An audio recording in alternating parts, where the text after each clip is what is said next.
boys and girls. This week in reading, we are going to be talking about something new, which is one of my favorite things in reading, and it's called synthesizing. That's a big word. So the word synthesizing, here's what it means. Let me kind of break it down for you, okay? Synthesizing is when you take your schema, which is what you already know, okay? Maybe it's what you know in the story, maybe it's what you think is going on. It's just what you know. But you take what you know plus some new information that maybe you learn in the middle of the story, and you change your mind. You think, oh, I have new understanding now. I thought this, but now I have new information, and so now I think this. Synthesizing is pretty much a fancy word for changing your mind, okay? Now, good readers do this. See how I put aha at the end? Because synthesizing is really when you have that aha moment. It's when something clicks and you realize that there has been a change. Stories do this all the time. Really good writers will do this on purpose. They're going to make the story so that you'll start to think one thing, but as you read a little bit further, they start giving you a few clues, which is this new information, and then you're like, wait a minute. I want to change my mind now. And good readers change their minds.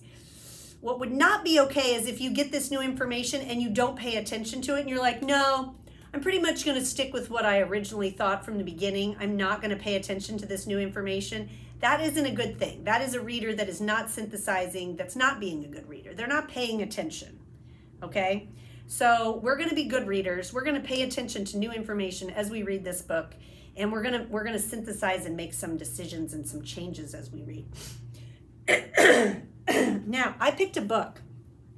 This is one of my new books for the library. I haven't even read it yet, but it's on a list of books that is for synthesizing. So I know it's gonna work. And since I've never read it, you're gonna be able to watch me really synthesize while I'm reading the book.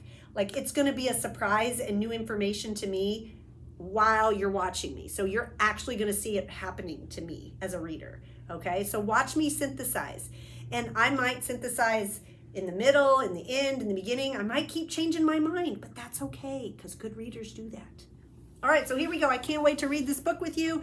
My Lucky Day. Watch how I change my mind as I read because of some new information. My Lucky Day. Here we go. One day, a hungry fox was preparing to hunt for his dinner. As he polished his claws, he was startled by a knock at the door. Okay, so he's polishing his claws, so I know he's going to go hunt. Hey, Rabbit, someone called outside. Are you home? Rabbit, thought the fox. If there were any rabbits in here, I'd have eaten them for breakfast. So somebody at the door thinks that he is the rabbit. When the fox opened the door, there stood a delicious-looking piglet. Oh, no! Screamed the piglet. Oh, yes, cried the fox. You've come to the right place. And he grabbed the piglet and hauled him inside. Uh-oh. Well, right now I'm definitely thinking that this pig is in trouble, that he's going to get eaten because of my schema, because I know of a lot of other stories where foxes eat pigs, and just foxes eat pigs in general, right? They like to eat them, and he's hungry.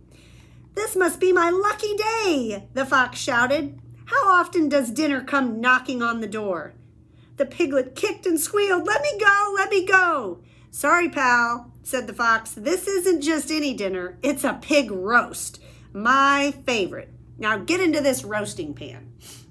Okay, so I'm pretty much still thinking that the pig is in trouble and the fox is going to eat him. It was useless to struggle. All right, sighed the piglet, I will. But there's just one thing. What? Growled the fox.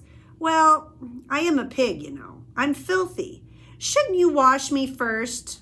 Just a thought, Mr. Fox. The fox said to himself, he is filthy.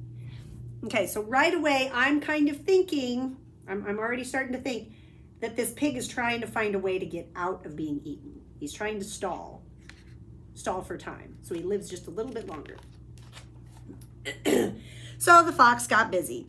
He collected twigs, he made a fire, he carried in the water, and finally he gave the piglet a nice bath. "You're a terrific scrubber," said the piglet. "There," said the fox. "Now you're the cleanest piglet in the county. You stay still now."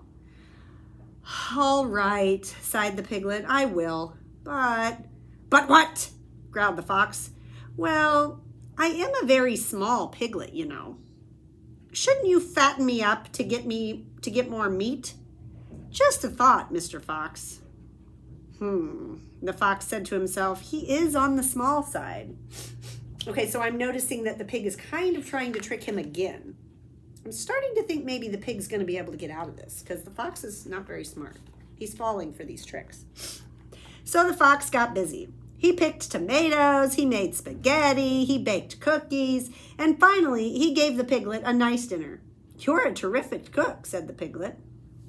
Okay, I'm also thinking here, if this fox is so hungry, why didn't he just eat everything he fed the pig?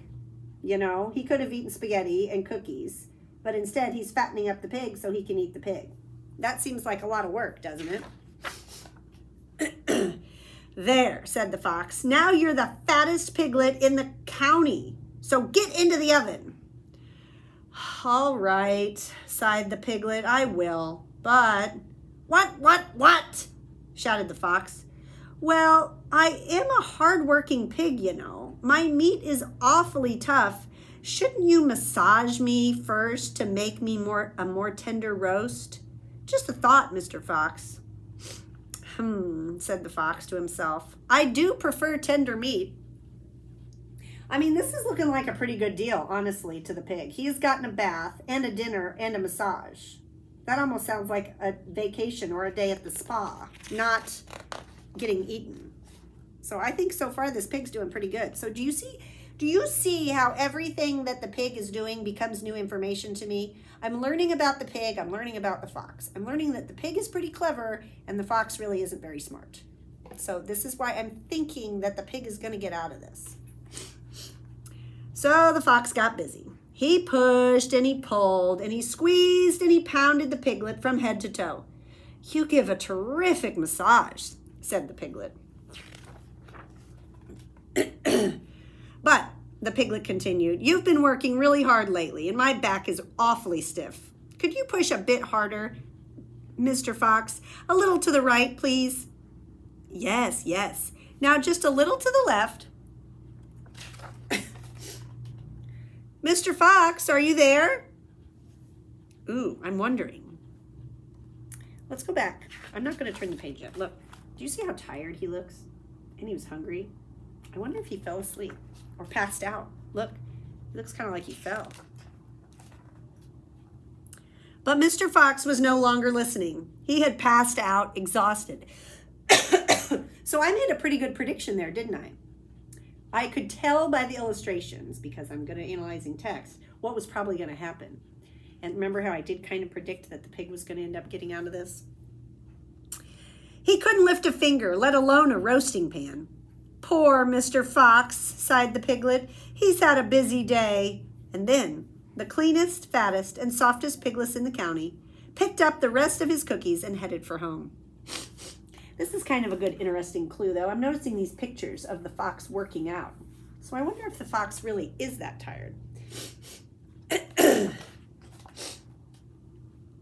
"What a bath! What a dinner! What a massage!" cried the piglet. "This must be my lucky day." When he got home, the piglet relaxed before a warm fire. "Let's see," he wondered, looking at his address book. "Who shall I visit next?" Ooh, the book says he visited the fox, the log cabin up on the hill. He's already crossed that off. And the coyote, the cave under the hanging rock. Ooh, so looks like next on the list is the wolf and the bear. That makes me change my thinking a little bit. Now I have new information. At first, I thought that the pig went to the fox's house by accident. Remember, because he said, "Rabbit, are you home?" But now I think he went there on purpose because he knows how to trick these foxes and coyotes and bears and wolves. I think this pig had a plan from the very beginning. So I have new information. I'm changing my thinking as I read, as I learn new information. I'm synthesizing. And there he is at the bear's house. So I can already predict what that naughty little piggy is probably going to do next. He is tricking the predators. Okay, so you watched me synthesize as I read this book.